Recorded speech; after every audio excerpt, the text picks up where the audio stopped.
तो आप सभी का आरआरबी एनटीपीसी की क्लास में स्वागत है। तो आज हम करने वाले हैं आरआरबी एनटीपीसी के लिए जनरल अवेयरनेस की क्लास। और हमारा यह मॉक टेस्ट जो है वह 12वां होने वाला है। इससे पहले मैंने 11 इससे पहले मैंने आपको 11 मॉक टेस्ट करा दिया है। अगर आप लोगों ने नहीं देखा तो वीडियो में जो है आपको डिस्क्रिप्शन का लिंक मिल जाएगा। आप वहाँ पर जो है प्लेलिस्ट बना रखी है एनटीपीसी की, आप वहाँ देख सकते हैं कंप्लीट। टोटल इसमें आपके 15 जो है प्रैक्टिस टेस्ट हैं और आज का हमारा 12वां है। तो 40 क्वेश्चन की हमारी पूरी तैयारी होगी और इसमें आपको जनरल साइंस से लेकर करंट और हिस्ट्री यानी सभी टॉपिक से आपको इसमें प्रश्न देखने को मिलेगा। तो चलिए इसी के साथ शुरू करते हैं और अंत तक बने रहिए।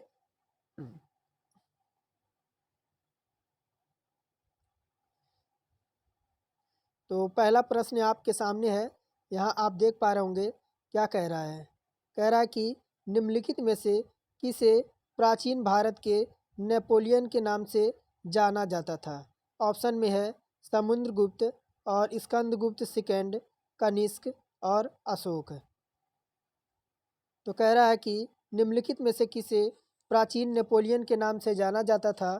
तो ऑप्शन देखिए आपके पास 4 ऑप्शन है। तो हमारा जो विकल्प हो जाएगा ऑप्शन नंबर फर्स्ट हो जाएगा समुद्रगुप्त। देखिए अगर बात करें सही उत्तर तो हमारा समुद्रगुप्त होगा। और अगर बात करें तो वह गुप्त राजवंश का पहला महत्वपूर्ण शासक था और समुद्रगुप्त उनके उत्तराधिकारियों की जाति की स्थिति जो है अनिश्चित बनाई हुई थी। यह एक समुद्रगुप्त एक महान योद्धा था और इसके साथ ही समुद्रगुप्त एक शानदार सेनापति था और एक महान विजेता। हर सेना के अपने विजय का विवरण यहीं से साबित होता है। आगे देखिए दूसरा नंबर प्रश्न कह रहा है कि निम्नलिखित स्थानों में से गदर आंदोलन कहाँ शुरू हुआ था। ऑप्शन देखिए क्या कह रहा है कि बर्मा में, ऑस्ट्रेलिया में, संयुक्त राज्य अमेरिका में और जापान में। तो निम्नलिखित में से गदर आंदोलन कहाँ शुरू हुआ था।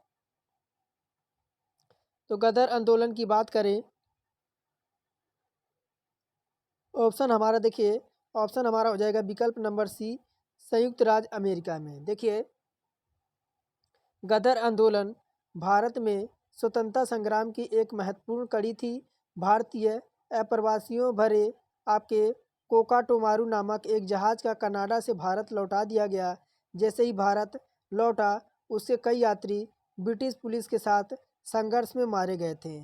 और उत्तरी अमेरिका में जो आपका गदर आंदोलन हुआ था वह ब्रिटिश शासन को उखाड़ फेंकने के लिए किया गया था, जिसमें लाला लाजपत राय को मुख्य नेता के रूप में वहाँ के स्वतंत्रता सेनानी माहौल के कारण सभी गतिविधियों और संयुक्त राज्य अमेरिका में रूपांतरित हो गई थी। और गदर का अर्थ होता है क्या। तो गदर का अर्थ होता है आपका विद्रोह। क्या होता है। तो गदर का अर्थ आपका होता है विद्रोह। और ये इसके इरादे से स्पष्ट है कि भारतीय राज्यों में जो भारतीय आबादी का लगभग जो 7 करोड़, ब्रिटिश भारत में 24 करोड़ हैं। आगे देखिए तीसरा नंबर प्रश्न क्या कह रहा है कि 1983 में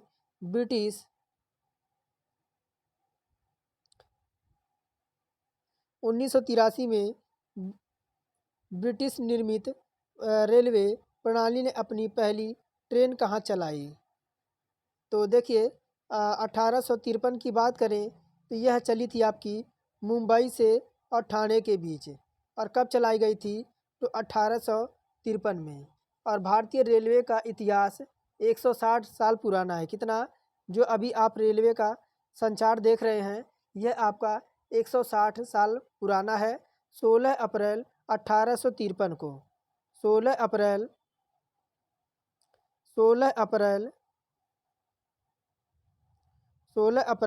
1853 को जो है बोरी बंदर, बॉम्बे और ठाणे के बीच यह 34 किलोमीटर कितना। तो 34 किलोमीटर टोटल यह जो है ट्रेन चलाई गई थी। और इसके नामक और देखिए यह साहिब, सुल्तान और सिद्ध नामक तीन इंजनों द्वारा संचालित किया गया था। इसमें 13 आपकी गाड़ियाँ थीं। और अगर बात करें और फैक्ट की बात, तो इसमें लॉर्ड डलहौजी ने जो है समर्पित किया था। यात्री लाइन का निर्माण संचालन ग्रेट इंडियन पेनिनसुला रेलवे द्वारा जारी किया गया था। आगे देखिए चौथा नंबर प्रश्न क्या कह रहा है। कह रहा है कि लॉर्ड डलहौजी द्वारा व्यापक सिद्धांत का प्रयोग किया गया था। तो ऑप्शन देखिए कह रहा है कि झांसी राज्य के साथ युद्ध छेड़ने के लिए और झांसी राज्य को हड़पने के लिए, झांसी की रानी लक्ष्मीबाई को गिरफ्तार करने के लिए, या रानी लक्ष्मीबाई को फांसी देने के लिए। तो लॉर्ड डलहौजी द्वारा आपका व्यापक सिद्धांत का जो प्रयोग क्यों किया गया था, तो अगर इसकी बात करें तो देखिए हमारा ऑप्शन नंबर हो जाएगा बी। कौन सा? ऑप्शन बी हो जाएगा कि झांसी राज्य को हड़पने के लिए किया गया था। 1848 में 1848 से 1856 तक भारत के गवर्नर जनरल रहने के दौरान लॉर्ड डलहौजी द्वारा व्यापक रूप से पालन की गई डॉक्ट्रिन ऑफ लैप्स अर्थात व्यापकता का सिद्धांत एक विलय नीति थी। और इस सिद्धांत के अंतर्गत जो है कई कारक निकल के आते हैं, जिसका कारण है कि 1857 की जब आपकी क्रांति हुई थी, 1857 की क्रांति का जो विद्रोह हुआ था, तो कई भारतीय राज्यों ने अपनी संप्रभुता थी उसे खो दी थी और ब्रिटिश क्षेत्र उसे जो है बना दिया गया था। बहुत से लोग इस सिद्धांत की ओर अवैध से प्राकृतिक नाखुश थे और 1857 के विद्रोह के कारण से यह हुआ था। और आगे बात करें तो बहुत से लोग इस सिद्धांत के अवैध प्राकृतिक जो नाखुश थे और व्यापक का सिद्धांत ब्रिटिश सरकार द्वारा भारतीय क्षेत्रों में अपने साम्राज्य का विस्तार करने के लिए एक साम्राज्यवादी दृष्टिकोण था। आगे देखिए पांचवा नंबर कह रहा है कि नमक कानून के विरोध में डैश डैश का नेतृत्व किया गया था। तो दांडी मार्च द्वारा, भारत छोड़ो आंदोलन, गांधी इरविन समझौता और खिलाफत आंदोलन।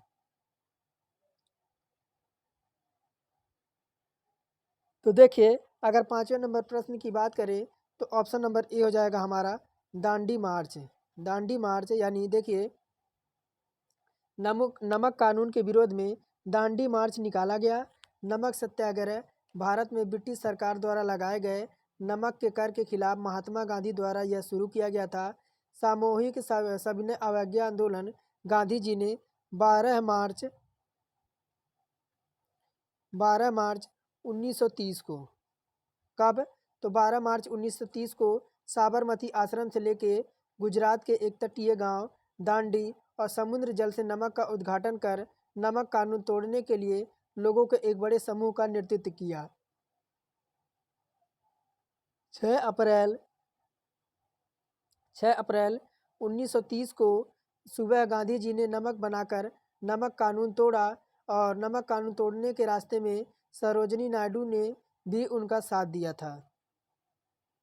और देखिए 6 नंबर कह रहा है कि किस समाज सुधारक को पेरियार के नाम से जाना जाता था।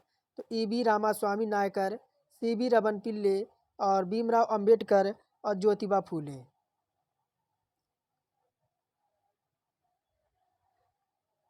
तो किसे समाज सुधारक के नाम से पेरियर भी जाना जाता था? तो ऑप्शन नंबर हमारा देखिए इसमें फर्स्ट हो जाएगा ई.बी. रामास्वामी नायकर को। अब बात करें तो ई.बी. रामा नायकर को लोकप्रिय रूप से पेरियार कहा जाता था और यह वेंकटप्पा रामास्वामी पेरियार थंथई पेरियार के रूप में प्रतिष्ठित थे। यह एक भारतीय सामाजिक कार्यकर्ता और राजनीतिज्ञ थे जिन्होंने आत्मसम्मान आंदोलन और द्रविड़ कड़कड़ की शुरुआत की। उन्होंने द्रविड़ आंदोलन, देखिए उन्होंने द्रविड़ आंदोलन जनक के रूप में जाना जाता था। उन्होंने तमिलनाडु में ब्राह्मणवादी प्रभुता और लिंग और जाति और समानता के खिलाफ विद्रोह किया। सन 2021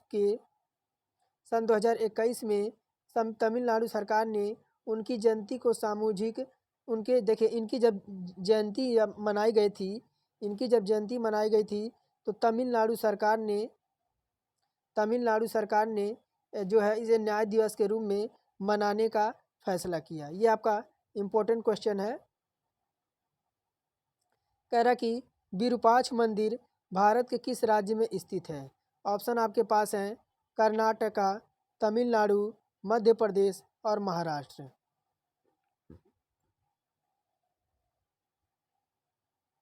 तो सातवां का देखिए, सातवें का ऑप्शन नंबर ए हो जाएगा कर्नाटक। कौन सा? तो ये हमारा हो जाएगा कर्नाटक। विरूपाक्ष मंदिर भारत के कर्नाटक राज्य में बल्लारी जिले में, कौन सा जिला है? तो यह जो आपका जिला है वह बल्लारी जिला है।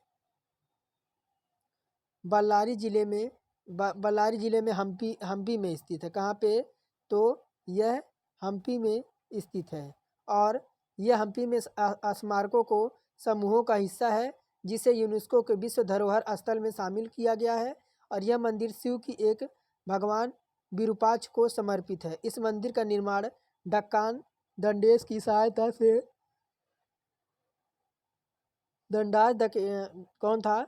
तो दंडेश की सहायता से किया गया था, जो राजा देव राय द्वितीय के अधीन सेनापति था।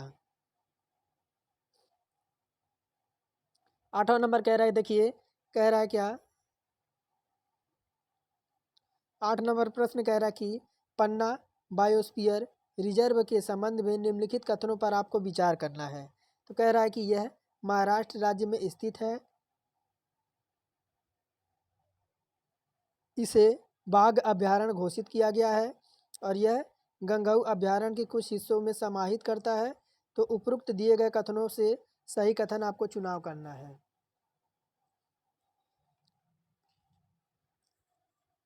तो देखिए अगर बात करें तो 8वें का हमारा कौन सा विकल्प हो जाएगा? तो 8वें का हो जाएगा ऑप्शन नंबर बी, यानी दूसरा और कौन सा? तो तीसरा। देखिए अगर पन्ना बायोस्फीयर रिजर्व यानी पीआर को संयुक्त राज्य शैक्षिक, वैज्ञानिक और सांस्कृतिक संगठन यूनेस्को ने अपने विश्व नेटवर्क और बायोस्फीयर रिजर्व WNPR में शामिल किया है। पन्ना बायोस्फीयर रिजर्व आपका कहाँ पर है? तो मध्य प्रदेश में है। कहाँ पे? तो यह आपका MP में स्थित है और देखिए पन्ना बायोस्फीयर रिजर्व क्षेत्र विभिन्न दुर्लभ और लुप्तप्राय प्रजातियों का निवास स्थान है। पन्ना राष्ट्रीय उद्यान का पन्ना टाइगर रिजर्व भी घोषित किया गया है और कथन तो आपका 2 सही होगा। और इसके अलावा पन्ना नेशनल पार्क पूरे क्षेत्र में गंगऊ अभयारण्य के 3 हिस्सों का आपका क्रिटिकल टाइगर हैबिटेट के क्षेत्र में जो है सूचित किया जाता है। तो ऑप्शन दूसरा और ये आपका तीसरा जो है करेक्ट हो जाएगा। ये आपका महाराष्ट्र में नहीं, यह आपका MP में स्थित है। अब 9 नंबर प्रश्न देखिए कह रहा है कि निम्नलिखित जोड़ों पर आपको विचार करना है। तो सही जोड़े की बात करें तो राष्ट्रीय उद्यान दे रखा स्थान है और बक्सा राष्ट्रीय उद्यान आपका झारखंड दे रखा है। और ऊपर देखिए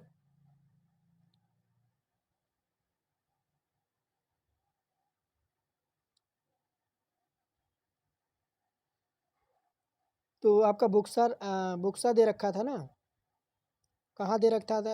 आपका राजस्थान दे रखा था। तो अगर बात करें देखिए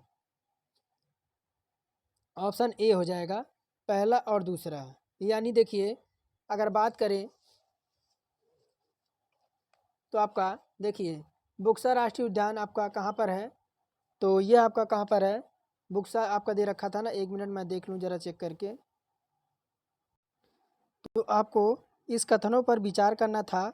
तो बुक्सा जनजाति आपकी कहाँ दे रखी थी? तो झारखंड। और इंद्रावती राष्ट्रीय उद्यान कर्नाटक दे रखा है और राजा जी राष्ट्रीय उद्यान आपका उत्तराखंड दे रखा है। तो आपको गलत जोड़े को मेल खाती है। तो बताइए कौन सा जोड़ा जो है आपका गलत मेल खाता है? ऑप्शन नंबर ए हो जाएगा पहला और दूसरा जो आपका देखिए बुक्सा आपका झारखंड दे रखा है ना, ये आपका बिल्कुल गलत है। ये आपका है कहाँ पे? तो बुक्सा राष्ट्रीय उद्यान जो आपका है वह पश्चिम बंगाल में है। कहाँ पे? तो ये तो आपका पश्चिम बंगाल में है। और इंद्रावती राष्ट्रीय उद्यान कहाँ पर है? तो इंद्रावती राष्ट्रीय उद्यान आपका कर्नाटक में नहीं है, यह आपका छत्तीसगढ़ में है। कहाँ पे? तो यह आपका छत्तीसगढ़ में है। और बात करें देखिए बुक्सा राष्ट्रीय उद्यान जो आपका है वह पश्चिम बंगाल के जलमाईगुड़ी जिले के अलीपुरद्वार उपविभाग में स्थित है। तो ये आपका देखिए बुक्सा आपका कहाँ पे है, तो आपका कहाँ पे है, झारखंड में नहीं है, ये आपका पश्चिम बंगाल में है। और इंद्रावती राष्ट्रीय उद्यान आपका छत्तीसगढ़ में है। और राजा जी राष्ट्रीय उद्यान कहाँ है, तो राजा जी नेशनल पार्क तो आपका उत्तराखंड में है। ये तो आपका बिल्कुल सत्य दे रखा था, तो हमें गलत जोड़े का पता करना था। ऑप्शन नंबर पहला और दूसरा हमारा इसमें जोड़ा है वह गलत होगा। आगे देखिए 10 नंबर प्रश्न क्या कह रहा है, तो कह रहा है कि निम्नलिखित में से किस स्थलीय बयोम में बिल्कुल भी सर्दियाँ नहीं होती है। तो ऑप्शन देखिए आपके सामने है, टुंड्रा, टैगा, सवाना और भूमध्य रेखीय वर्षा वन। तो 10 नंबर प्रश्न है, तो इसका ऑप्शन नंबर हमारा डी हो जाएगा। देखिए भूमध्य रेखीय वर्षा वन, भूमध्य रेखीय वर्षा वन देखिए इसके सबसे उत्कृष्ट विशेषता यह वर्ष भर तापमान की एकरूपता होती है, जो लगभग आपकी 28 डिग्री कितना, तो 28 डिग्री सेंटीग्रेड पर यह होता है, जिसमें बहुत कम भिन्नता होती है। बिल्कुल भी सर्दी नहीं होती है। बादल और भारी वर्षा दैनिक तापमान को कम करने में सहायता करते हैं, जिससे कि भूमध्य रेखा पर जलवायु आपकी असहनीय ना हो। और यहाँ पर आपके 150 से लेकर आपका 250 सेंटीमीटर की सुवर्तित वार्षिक वर्षा का कारण कोई भी शुष्क मौसम नहीं होता है। लेकिन अप्रैल और अक्टूबर में यहाँ पर आपके अप्रैल और अक्टूबर पर यहाँ पर आपको अधिकतम पर्याप्त मात्रा में वर्षा देखने को मिलेगी। और यहाँ पर वनस्पतियाँ और जीव जो हैं वो पर्याप्त किस्मों के साथ भूमध्य रेखीय वर्षा वनों में जैव विविधता और अन्य सर्वश्रेष्ठ पर होते हैं। 11 नंबर प्रश्न देखिए कह रहा है कि निम्नलिखित में से कौन से प्रमुख उत्पादक राज्य विशेषक फसल का सही सुमेलित नहीं किया गया है, यानी हमें नेगेटिव बताना है। तो अब देखिए कह रहा ज्वार जो है आपका वह महाराष्ट्र में होता है, और मूंगफली गुजरात से होता है, मक्का कर्नाटक दे रखा है, और गन्ना आपका उड़ीसा दे रखा है।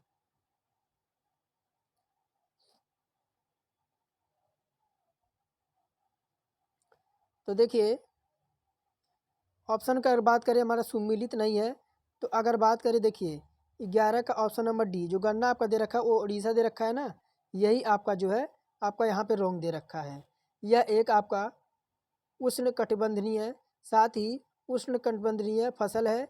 यहाँ आपका 21 डिग्री सेंटीग्रेड से लेकर 27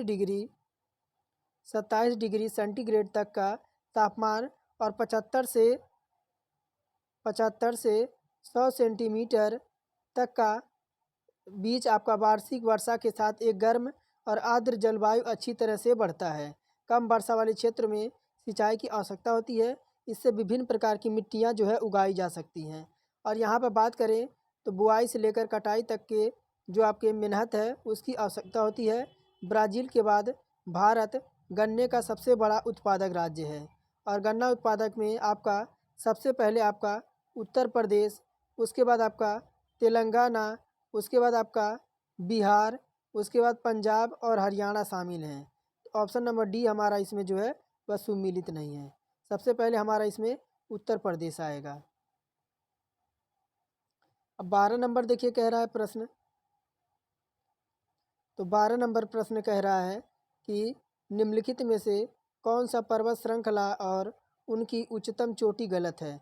तो पश्चिमी घाट अनाईमुड़ी है, सतपुड़ा ध्रुपगढ़ है, विंध्य सद्भावना शिखर है, सदवाना शिखर है, और गोरो पहाड़ी लुमसिलांक है। तो अब आपको जो बताना है कौन सा उसमें आपका जो जोड़ा है वो आपका गलत दे रखा है। तो देखिए हमारा ऑप्शन नंबर डी इसमें भी हो जाएगा कि गारो पहाड़ी या लुम जो शिलांग दे रखा है आपका सही नहीं है। और यह देखिए पर्वत श्रृंखला जैसे बात करें, पश्चिमी घाट आपका अन्नाईमुड़ी और सतपुड़ा जो है आपका है वह ध्रुपगढ़ है, और विंध्य सद्भावना शिखर है। और गारो पहाड़ी आपका कहाँ पर है, गारो पहाड़ी ये आपका आपका लुम शिलांक में नहीं है, ये आपका कहाँ है, तो नोकरेक में,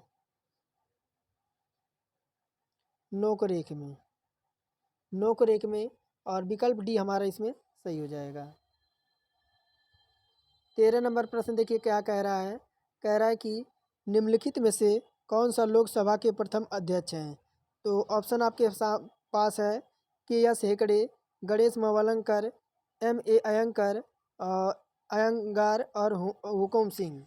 तो कौन से लोकसभा के प्रथम अध्यक्ष हैं। तो प्रथम अध्यक्ष से यहाँ पर प्रश्न पूछ रहा है।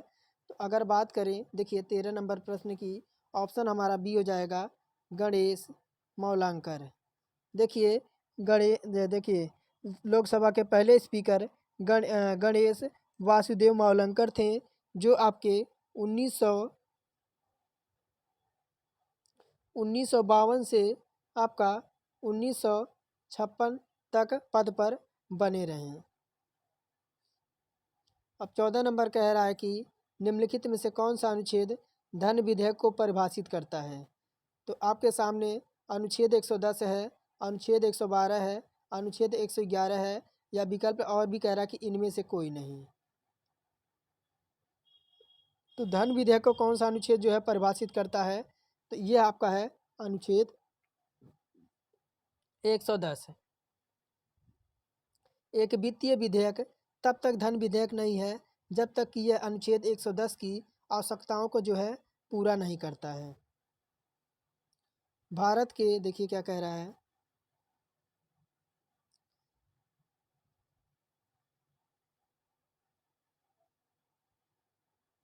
कह रहा है कि भारत के संविधान की प्रस्तावना में वर्णित हम भारत के लोग हैं, इसका अर्थ क्या है। ऑप्शन ए है भारत के मुख्य न्यायाधीश के पास संप्रभुता जो है निहित है, संप्रभुता भारत के लोगों के साथ है, और संप्रभुता भारत के राजनीतिक दलों के साथ है, या संप्रभुता लोकसभा अध्यक्ष के पास होता है। तो भारतीय संविधान की जो आपकी प्रस्तावना है उसमें यह वर्णित है कि हम भारत के लोग हैं, इसका अर्थ क्या है। तो देखिए ऑप्शन हम बी लगा देंगे कि जो है देखिए संप्रभुता एक राजनीतिक अवधारणा है जो प्रमुख शक्ति और सर्वोच्च अधिकार को जो है समर्पित करती है। आधुनिक लोकतंत्र में संप्रभुता जो है वह शक्ति लोगों के पास होती है। कांग्रेस या संसद जैसे प्रतिनिधि निकायों के माध्यम से जो है इसका प्रयोग किया जाता है। अब संविधान एक जीवित आपका दस्तावेज है। क्या है। तो संविधान आपका एक जीवित दस्तावेज है। यह एक ऐसा साधन है जो सरकारी तंत्र को काम कराता है। इससे संबंधित अगर कुछ महत्वपूर्ण की बात करें तो इसका लचीलापन इसके संशोधन में निहित है। इसकी प्रस्तावना में भारत के लोगों के लिए संप्रभु और समाजवादी, धर्मनिरपेक्ष, लोकतंत्र, गणराज्य, न्याय, समानता, स्वतंत्रता, बंधुता जैसे शब्द इसमें आपके शामिल हैं। अब बात करें तो इसका मसौदा तैयार करने के लिए पंडित जवाहरलाल नेहरू ने हस्तांतरित किया गया था, जिसमें 26 नवंबर 1949 को 26 नवंबर 1949 को 1949 को जो है संविधान सभा द्वारा अपनाया गया था, और ये 26 जनवरी 1950 को जो है यह आपका लागू किया गया था। कह रहा है निम्नलिखित में से किस समिति ने क्या कह रहा है। देखिए निम्नलिखित में से किस समिति ने भारतीय संविधान में मौलिक कर्तव्यों को शामिल करने का सुझाव दिया है। तो ध्यान से प्रश्न देख लीजिए, ऑप्शन आपको नीचे मिलेंगे। कह रहा है कि निम्नलिखित में से किस समिति ने भारतीय संविधान में मौलिक कर्तव्यों को शामिल करने का सुझाव दिया है। तो आप यहाँ देख पा रहे होंगे मौलिक कर्तव्यों का सुझाव दिया है। तो ऑप्शन देखिए यहाँ पे कह रहा है कि मल्होत्रा समिति, राघवन समिति, स्वर्ण सिंह समिति और नरसिम्हन समिति।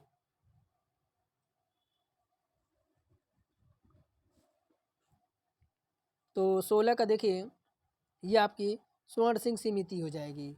अब मौलिक कर्तव्यों को भारतीय संविधान द्वारा जो है अधिकार अधिनियम 1976 अधिकार अधिनियम 1976 स्वर्ण सिंह समिति के सिफारिशों पर यह शामिल किया गया था।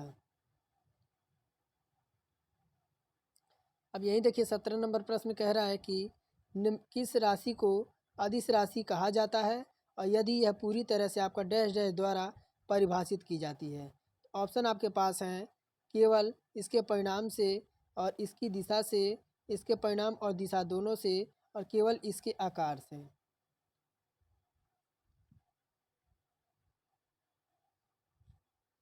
तो 17 का ऑप्शन नंबर हम ए लगा देंगे। हम ए लगा देंगे केवल इसके परिणाम से। देखिए, यह एक ऐसी भौतिक राशि है जिसमें केवल आपका परिणाम होता है। क्या होता है? जिसमें केवल आपका परिणाम होता है। यह आपकी एक अदिश राशि है। कैसी? तो यह आपकी एक अदिश राशि है और इसका केवल संख्यात्मक मान है और यह राशि दिशा को जो है इंगित नहीं करती है। जिसे अगर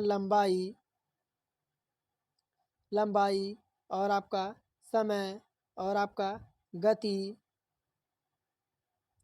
गति के साथ साथ आपका द्रव्यमान गति के साथ साथ आपका द्रव्यमान, घनत्व यानी डेंसिटी और दाब यानी आपका प्रेशर, तापमान, ऊर्जा जो है इसकी कार्य शक्ति है। अब देखिए, कह रहा है कि मुंह में पीएच 5.5 से कम होने पर हमारे मुंह में कौन सा पदार्थ संक्षारित होने लगता है और दांतों को सड़न का कारण बनता है। ऑप्शन है कैल्शियम हाइड्रोक्साइड और calcium carbonate, calcium hydroxy petite है और कैल्शियम फ्लोराइड है।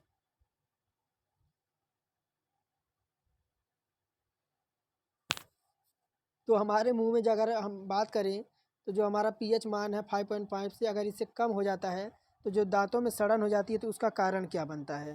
तो उसका कारण क्या होता है? तो यही अगर बात करें कि यह कैल्शियम आपका होता है, कैल्शियम हाइड्रोक्सी पेटाइट होता है जो दांतों के सड़न का कारण बनता है। जैसे अगर बात करें मुंह में जीवाणु, मीठा, स्टार्च युक्त खाद्य पदार्थ जैसे आपका पेय, कोल्ड ड्रिंक, अनाज, सोडा, जूस, दूध, ये सब आपके पोषण करता है। और जीवाणु इन कार्बोहाइड्रेट को अम्ल बदल देते हैं और दांतों का सड़ना जो है शुरू होता है। और पीएच मान अगर 5 से 5 कम है तो आपके दांत हैं वह कैल्शियम फास्फोरेट से बने होते हैं, जिसे हाइड्रोक्सी पेटाइट नामक क्रिस्टल संरचना में व्यवस्थित किया जाता है। इसमें कम पीएच वाले जो है वह घुलने लगते हैं। अब देखिए, कह रहा निम्नलिखित में से कौन सा पदार्थ जो है आपका क्लोरीन गैस के साथ अपक्रिया करके एक अन्य पदार्थ बनाता है जो पानी में घुलनशील होता है और इसका जलीय विलयन विद्युत का संचालन करता है। तो ऑप्शन है सल्फर, सिलिकॉन, ग्रेफाइट और मैग्नीशियम। तो अगर बात करें 19 नंबर की, तो देखिए 19 का ऑप्शन हमारा डी हो जाएगा। ऑप्शन डी क्या है? तो आपका मैग्नीशियम है। क्या है? ऑप्शन डी आपका मैग्नीशियम है। और मैग्नीशियम क्लोरीन के साथ अपक्रिया करके एक अन्य पदार्थ बनाता है जो पानी में आपका घुलनशील होता है और इसका जलीय विलयन आपका विद्युत संचालन में काम करता है। कह रहा निम्नलिखित में से उच्च प्राथमिक स्तर पर विज्ञान शिक्षा का उद्देश्य होना चाहिए। तो उच्च प्राथमिक स्तर पर विज्ञान शिक्षा का उद्देश्य होना चाहिए बच्चों को की प्राकृतिक जिज्ञासा का पोषण करना, जीवन के प्रति झुकाव और सहभागिता का मूल्यांकन करना और वैज्ञानिक स्वभाव का विकास करना और धारणाओं की पाठ्य पुस्तकीय परिभाषा का बल देना।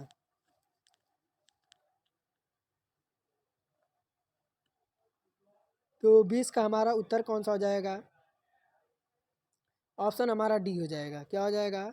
देखिए, ऑप्शन डी हो जाएगा कि अवधारणाओं की पाठ्य पुस्तकीय परिभाषाओं पर बल देना।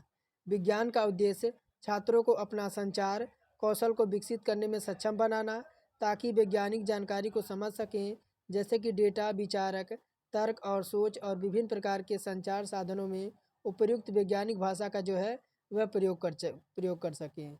विज्ञान की शिक्षा दुनिया के बारे में छात्राओं को जिज्ञासा बढ़ाती है और वैज्ञानिक सोच को यह आपकी जो है इंक्रीज करती है। कह रहा है कि भारत की सबसे लंबी नदी कौन सी है? तो आप सब जानते हैं कि भारत की जो सबसे लंबी नदी है वह गंगा नदी है और जिसकी आपकी लंबाई 2525 किलोमीटर है।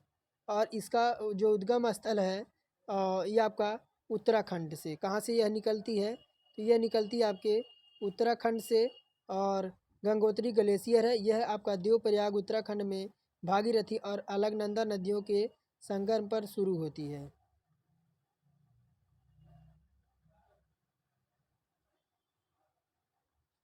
भारत का नौसैनिक कमांडर सम्मेलन 2023 निम्नलिखित में से किस जहाज पर हुआ? तो INS विक्रमादित्य है, और विक्रांत है, और INS राजपूत है, और आपका चेन्नई है। तो 22 का ऑप्शन हम बी लगा देंगे, INS विक्रांत हो जाएगा। देखिए,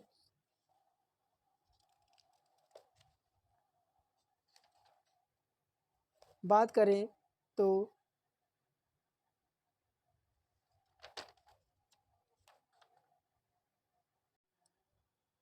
भारत का नौसेना कमांडर सम्मेलन 2023 आपका INS विक्रांत पर हुआ था। जो आपका सम्मेलन था वह सैन्य, सामाजिक और स्तर पर महत्वपूर्ण सुरक्षा मुद्दों पर चर्चा करने के साथ एक संस्थागत मंच के माध्यम से वरिष्ठ अधिकारियों के साथ बातचीत करने के नौसेना कमांडर के लिए एक मंच के रूप में यह कार्य किया गया था।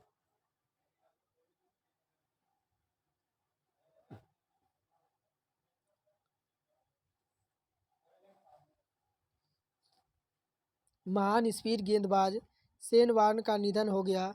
वह किस देश से खेलते थे? ऑप्शन है न्यूजीलैंड, ऑस्ट्रेलिया, इंग्लैंड और दक्षिण अफ्रीका। तो जो आपके देखिए, जो आपके शेन वॉर्न का जो निधन हो गया था वह महान तो थे ही, और ये आपके किस देश के थे? तो ये थे आपके ऑस्ट्रेलिया के। कहाँ के थे?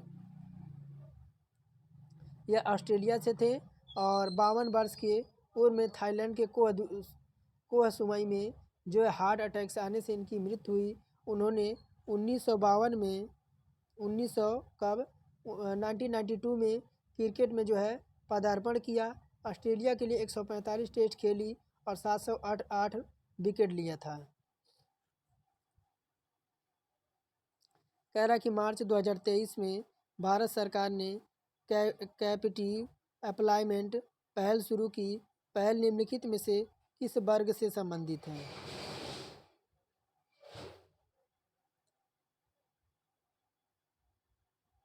तो आपके सामने, आप यहाँ देख पा रहे होंगे, आपके सामने ऑप्शन है, आपके देख रहे होंगे। ऑप्शन आपका है भारत के ग्रामीण युवा, भारत के शहरी युवा, प्रवासी भारतीय और विदेशी। तो मार्च 2023 में भारत सरकार ने कैपिटिव एप्लायमेंट पहल शुरू की। जो पहल निम्नलिखित में से किस वर्ग से संबंधित है? तो अगर बात करें तो यह भारत के ग्रामीण युवा से संबंधित है। और देखिए, ग्रामीण विकास मंत्री कैपिटिव एप्लायमेंट पहल की शुरुआत जो दीनदयाल उपाध्याय ग्रामीण कौशल योजना DDU-JKY के तहत ये आपकी अनूठी पहल है। 25 नंबर कह रहा है कि निम्नलिखित में से किस वेब श्रृंखला ने 48वें अंतर्राष्ट्रीय एमी पुरस्कार 2020 में सर्वश्रेष्ठ ड्रामा सीरीज का पुरस्कार जीता है? तो ऑप्शन आपके पास है आश्रम, made in heaven, Delhi crime और मिर्ज़ापुर। तो ड्रामा सीरीज किसने जीता है 2020 का अंतर्राष्ट्रीय है? तो 25 का ऑप्शन हमारे पास है यह दिल्ली क्राइम। कौन सा? तो दिल्ली क्राइम। देखिए, दिल्ली क्राइम की वेब श्रृंखला ने 48वें राष्ट्रीय पुरस्कार 2020 में सर्वश्रेष्ठ ड्रामा सीरीज का पुरस्कार जीता है। 48वें अंतर्राष्ट्रीय एमी पुरस्कार 2020 न्यूयॉर्क शहर में हैपरस्टीन बालरूम में आयोजित किया गया था। अंतर्राष्ट्रीय एमी अवार्ड्स का गठन 1946 में किया गया था। कब? इसका गठन 1946 में किया गया था। और यह 1949 में पहली ऐसी प्रस्तुति थी जिसे पुरस्कार academy of television art of sciences द्वारा शुरू किया गया था। कह रहा है कि स्तंभ क को ख से मिलान कीजिए और नीचे दी गई कूट का सहायता से सही उत्तर का चुनाव कीजिए।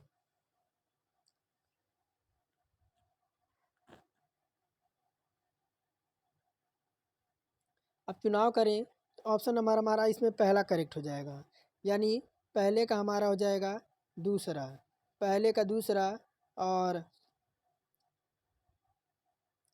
दूसरे का पहला, उसके बाद सी का चौथा और डी का तीसरा। यानी देखिए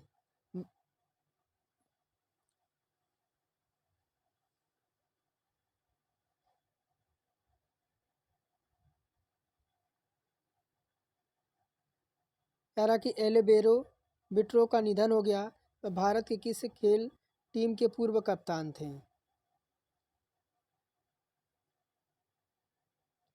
तो ये थे कहाँ के?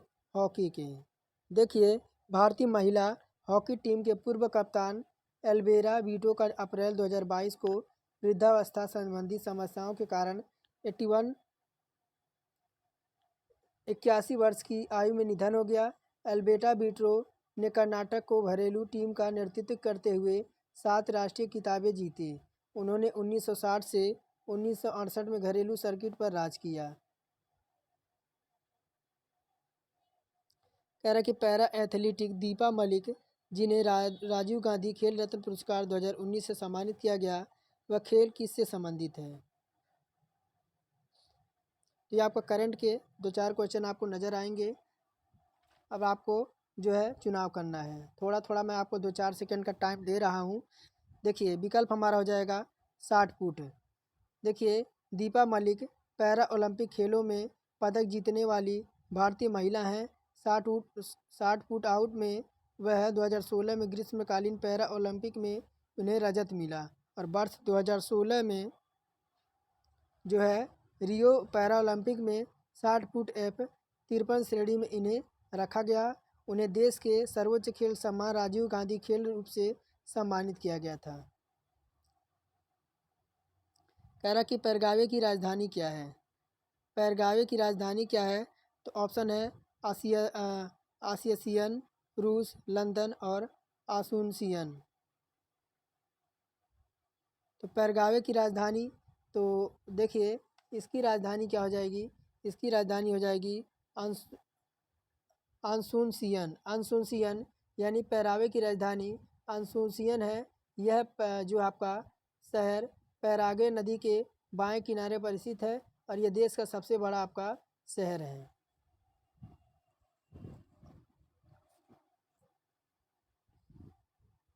अब देखिए 30 नंबर प्रश्न क्या कह रहा है? वो भी एक विशिष्ट लोकगीत है जो महिलाओं के मृतकों और वैवाहिक घरों का वर्णन करते वाले दोहे से बना है। पूरे दिन नियमित रूप कार्य करते हुए गांव की महिलाओं द्वारा गाया जाता है। किस राज्य से संबंधित है? ऑप्शन है मिजोरम, गोवा, असम और महाराष्ट्र। तो देखिए 30 का ऑप्शन नंबर हमारा हो जाएगा डी। यह आपका महाराष्ट्र से है। यानी वो भी एक विशिष्ट लोकगीत है जो महिलाओं के मृतक और वैवाहिक घरों के वर्णन करने वाले दोहे से बना है। पूरे दिन नियमित कार्य करते हुए गाँव से की महिलाएं द्वारा यह गाया जाता है, और यह महाराष्ट्र राज्य से वो भी लोकगीत है।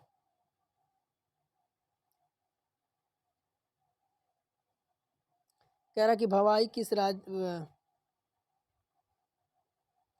कि भवाई किस भारतीय राज्य का पारंपरिक नाटक रूप है? ऑप्शन है गुजरात, नागालैंड, तमिलनाडु और कर्नाटका। तो भारतीय राज्य की जो पारंपरिक नाट्य रूप है, तो यह कहाँ का है?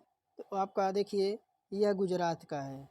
यानी भवाई जिले से आपका बेसा या स्वांग के नाम से भी जाना जाता है। पश्चिम भारत का एक लोकप्रिय लोक रंगमंच है, खासकर यह गुजरात का। अब नमामि गंगा परियोजना के अंतर्गत निम्नलिखित में से कदम क्या है? ऑप्शन कह रहा है कि पहला, गंगा तट पर 108 शहरी बस्तियों को सबब्रिज के बुनियादी ढांचे का विस्तार करना होगा, और सेकंड है सभी गंगा किनारे ग्राम पंचायत 2022। तो क्या हो जाएगा?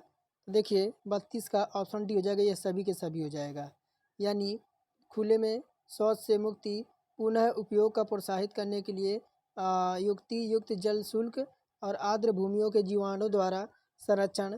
तो कोट हम बात करें तो आपके सभी के सभी हो जाएंगे। कह रहा कि एक मल्टीटास्किंग प्रणाली पर एक एक निश्चित मात्रा में रैम है जिसे एक अस्थायी होल्डिंग क्षेत्र के रूप में आवंटित किया जाता है ताकि सीपीयू किसी विशेष यंत्र पर हस्तांतरित करने से पहले आंकड़े में हेरफेर कर सके। तो हेलिक्स, विजार्ड, बाउंस और बफर। तो 32 का ऑप्शन डी हो जाएगा, बफर हो जाएगा। यानी नमामि गंगा परियोजना का नमामि गंगा योजना एक महत्वाकांक्षी केंद्र सरकार की परियोजनाओं से है जो गंगा नदी को व्यापक तरीके से साफ सफाई संरक्षित रखने का प्रयास का जो है बढ़ावा देती है।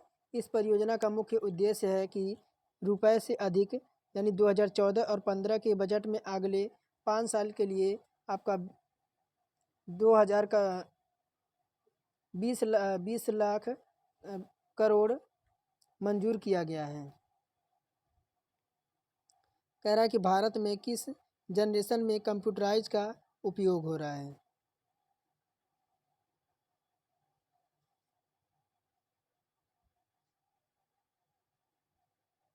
33 हो गया क्या, 1 मिनट।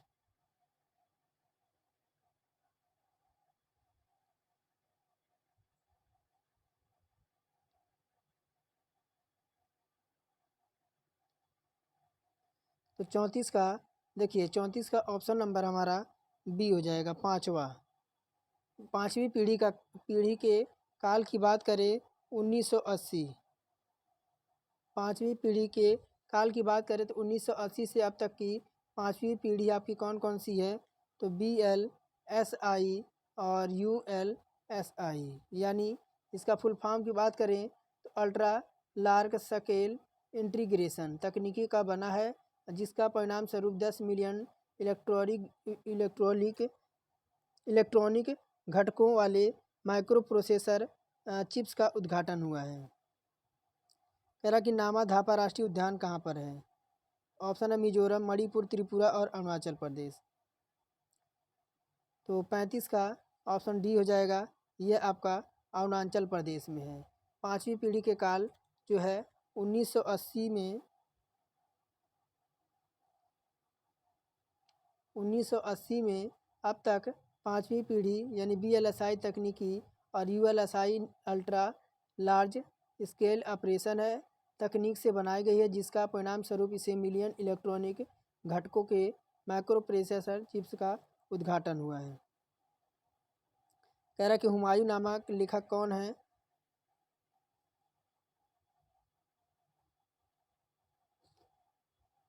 तो 36 का हो जाएगा ऑप्शन सी, गुलबदन बेगम। गुलबदन बेगम हुमायूं नामा की लेखिका हैं। गुलबदन बेगम एक मुग़ल राजकुमारी और मुग़ल साम्राज्य संस्थापक बाबर की बेटी थी। किसकी। तो ये आपकी थी बाबर की बेटी थी और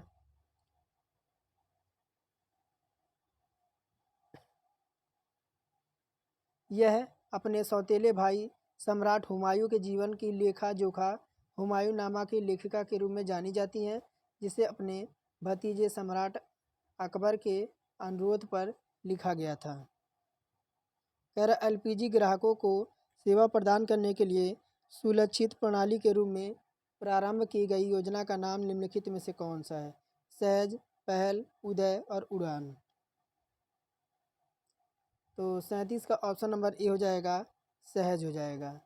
देखिए सहज उस योजना का नाम है जिसे LPG यानी लिक्विड पेट्रोलियम गैस प्रदान करने की सुविचारित प्रणाली को रूप में शुरू किया गया था। भारत सरकार द्वारा घोषित ABC सूचांक किससे संबंधित है। ऑप्शन है कृषि, संचार, स्वास्थ्य और शिक्षा। तो 38 का ऑप्शन सी हो जाएगा या हेल्थ से आपका हो जाएगा। अब देखिए कह रहा है कि व्हाट डिड आपका William Douglas desire of visit California in the lesson Deep Water. तो 39 का ऑप्शन नंबर बी हो जाएगा, टू लर्न स्विमिंग, यानी जो है तैरने के लिए कह रहा है। कि देखिए, Douglas had keen and desire wade into the water since in the childhood but he development any aversion from water is the wanted to green freedom from fear to water. और आज का लास्ट प्रश्न होगा, कह रहा है कि निम्नलिखित में से किस गुणसूत्र संबंधित विकार में एक महिला जन्म केवल एक्स गुणसूत्र के साथ होता है। तो Patau syndrome, Turner syndrome, Down syndrome और क्लाइनफेल्टर सिंड्रोम। तो 40 का ऑप्शन नंबर हम बी लगा देंगे, टर्नर सिंड्रोम। अब बात करें तो टर्नर सिंड्रोम एक प्रकार का गुणसूत्र विकार है जिसमें एक लड़की केवल एक्स गुणसूत्र के साथ पैदा होती है। हेनरी टर्नर ने सबसे पहले टर्नर सिंड्रोम की व्याख्या की, जो सामान्य गुणसूत्र असमताओं से साथ घिरे हुए थे।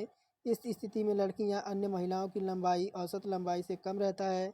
डिप ग्रंथि का अनुपस्थिति के कारण सामान्य बच्चों को जन्म देने में असमर्थ यानी बांझपन रहती है। ऑप्शन बी हमारा करेक्ट हो जाएगा। तो ये हमारे 40 प्रश्न थे। अगर आपने पूरा प्रश्न देखा तो आपको कमेंट में बताना कि 40 में आपका क्या स्कोर रहा और आपकी क्या अभी, फिर मैं आपको बताऊंगा कि आपके कंप्लीट अभी आपकी कितनी तैयारी करनी है और अपना आपने कितना तैयारी किया। तो आज के लिए फ़िलहाल इतना ही। चैनल पे अगर नए थे तो चैनल को सब्सक्राइब करके बेल आइकन को ज़रूर ऑन कर लें।